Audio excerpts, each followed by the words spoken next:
నమస్తే ప్రజాప్రతినిధి న్యూస్ కు స్వాగతం। దేనికైనా నీరు కావాలి, నీరు లేకుండా ఏ పని సాగదు। అయితే అక్కడ వారికి త్రాగడానికి కూడా నీరు లేదు। నీటి కోసం బ్రతుకు పోరాటం చేస్తున్నారు। ప్రాణాలను తెగించి పాట్లు పడుతున్నారు। గుక్కెడు నీటి కోసం నానా అవస్థలు పడుతున్నారు। ప్రాణాలకు తెగించి పోరాడుతున్నారు। గుక్కెడు నీటి కోసం జనాలు తల్లడిల్లిపోతున్నారు। బిందెడు నీటి కోసం కిలోమీటర్ల దూరం ప్రయాణిస్తున్నారు।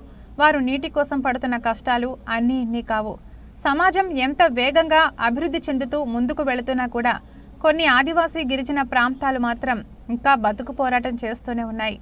గుక్కడు నీటి కోసం నానావస్థలు పడాల్సిన దుస్థితి ఎక్కడో కాదు, కొమరంభీం ఆసిఫాబాద్ జిల్లా ఆసిఫాబాద్ నియోజకవర్గంలోని సిర్పూర్ నియోజకవర్గంలోని మారుమూల ప్రాంతాల్లో తడారిన గొంతు తడుపుకునేందుకు పడుతున్న కష్టాలు అక్కడ మామూలుగానే నీరు దొరకడం కష్టం।